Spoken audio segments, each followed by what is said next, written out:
नमस्कार दोस्तों, स्वागत है आप सभी का आपके अपने चैनल एजुकेशन विद प्रिया पर। तो आज की वीडियो में मैं आपको बताऊंगी कि आईएएस ऑफिसर जो कलेक्टर के रूप में काम कर रहे होते हैं, उनको जो पावर दी गई है वो, और उनके ही क्षेत्र में एमपी या एमएलए, इन दोनों को जो पावर दी गई है वो, इन दोनों की पावर में क्या डिफरेंस है और इन दोनों में कौन सबसे ज़्यादा पावरफुल है, तो इन सभी के बारे में मैं डिस्कस करूंगी और जानकारी दूंगी। तो वीडियो को लास्ट तक देखिएगा। दोस्तों, सबसे पहले ये जानकारी उनके लिए है जिनको एमपी या एमएलए का फुल फॉर्म नहीं पता है। ये कौन होते हैं, नहीं पता।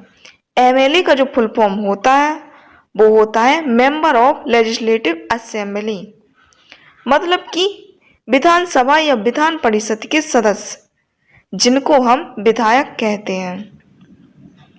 तो अब हम बात करते हैं एमपी के बारे में। तो एमपी का जो फुल फॉर्म होता है वो होता है मेंबर ऑफ पार्लियामेंट, तो जिनको हम हिंदी में संसद के सदस्य कहते हैं और शॉर्ट में इनको हम सांसद कहते हैं। तो अब हम बात करते हैं एक आईएएस ऑफिसर जो कि किसी डिस्ट्रिक्ट में कलेक्टर के रूप में काम करते हैं और साथ में उसी डिस्ट्रिक्ट में एमपी या एमएलए, इन दोनों में से कोई एक या फिर दोनों, और इन दोनों को जो पावर दी गई है और इन दोनों के पावर के बीच क्या डिफरेंस है। तो हम बात करते हैं आईएएस ऑफिसर की। तो आईएएस का जो फुल फॉर्म होता है वो होता है इंडियन एडमिनिस्ट्रेटिव सर्विस, और हिंदी में हम इन्हें भारतीय प्रशासनिक सेवा कहते हैं।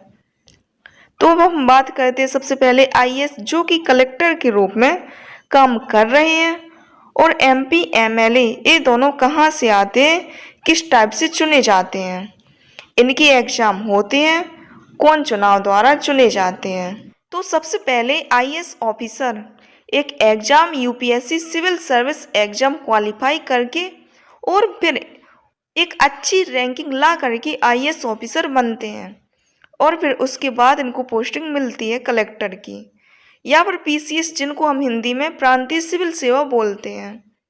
तो पीसीएस एग्जाम क्वालिफाई करके एसडीएम बनते हैं, और उसके बाद कुछ साल काम करके प्रमोट होकर आईएएस ऑफिसर बनते हैं, और फिर उसके बाद डीएम के रूप में कार्य करते हैं।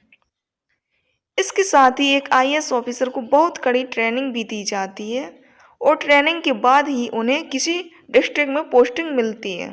वहीं पर एमपी और एमएलए, इन दोनों को ही कोई एग्जाम नहीं देना होता है, ना ही इन दोनों की कोई ट्रेनिंग होती है।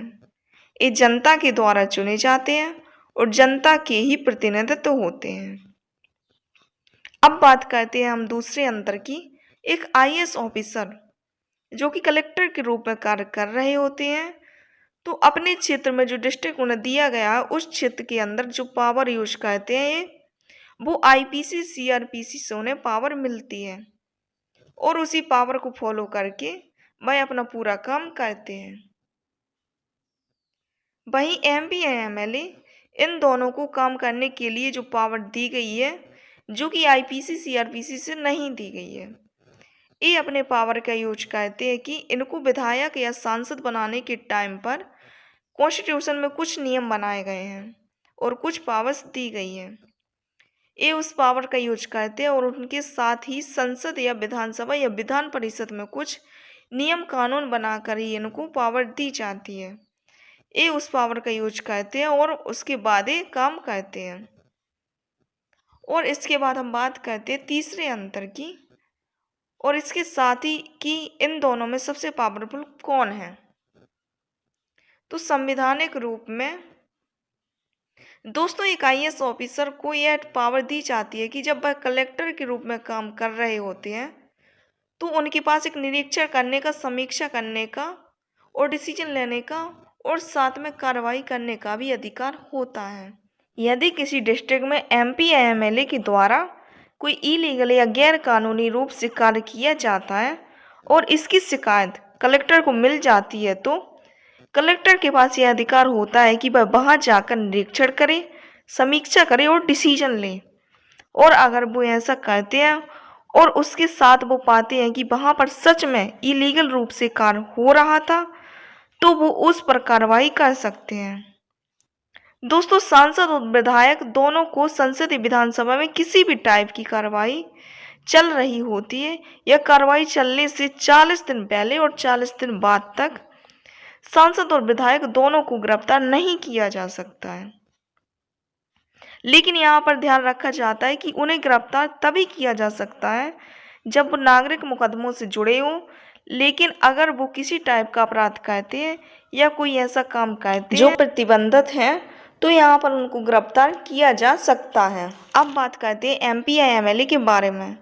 तो सबसे पहले ये कि एमपी और एमएलए को आईपीसी सीआरपीसी की पावर नहीं दी गई है, इसलिए इनका यूज नहीं करते हैं। लेकिन इनके पास ये अधिकार होता है कि अपने अधिकार क्षेत्र के अंतर्गत जितने ऑफिसर काम कर रहे होते हैं उनके काम का निरीक्षण कर सकते हैं। वो गांव में या किसी भी डिस्ट्रिक्ट में जो उनके अंतर्गत है वहां पर जाकर चेक कर सकते हैं, निरीक्षण कर सकते हैं। और अगर किसी ऑफिसर के द्वारा कोई भी लापरवाही की जाती है तो फिर वो सीनियर अधिकारी को आदेश दे सकते हैं कि उस पर कार्रवाई करने का। तो अब बात करते हैं कि संवैधानिक रूप से छोड़ करके कि रियलिटी में सबसे ज़्यादा पावरफुल कौन होता है। तो यह बात कहना बहुत मुश्किल होगा कि कौन सबसे ज़्यादा पावरफुल है, क्योंकि वो डिपेंड करता है कि वह सिचुएशन किस टाइप की है।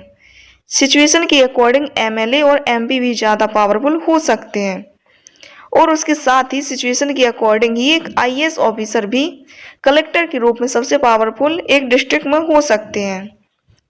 एग्जाम्पल, जैसे कि किसी डिस्ट्रिक्ट में कोई दंगा हो गया है और दंगे में बहुत जानमाल की हानि हुई है।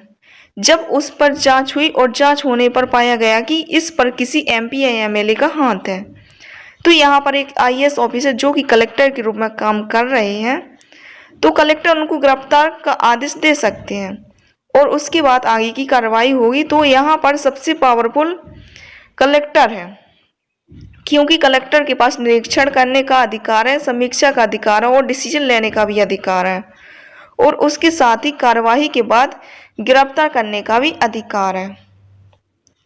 और अगर हम बात करते हैं एमपी और एमएलए के बारे में, तो एमपी और एमएलए का पावर यह होता है कि एग्जाम्पल, जैसे कि अगर वो कहीं निरीक्षण करने पहुंचते हैं और किसी क्षेत्र में और वहां पर कलेक्टर या डीएम के द्वारा सही रूप से कार्य नहीं किया जाता है, लापरवाही की जा रही है, तो वह सीनियर ऑफिसर से कह करके उन पर कार्रवाई करवा सकते हैं और उनका ट्रांसफर भी करवा सकते हैं। तो दोस्तों, हमने एमपी, एमएलए और आईएएस या डीएम के डिफरेंस के बारे में जाना है। तो दोस्तों, अगर वीडियो अच्छी लगे तो वीडियो को लाइक कीजिएगा, चैनल को सब्सक्राइब कीजिएगा।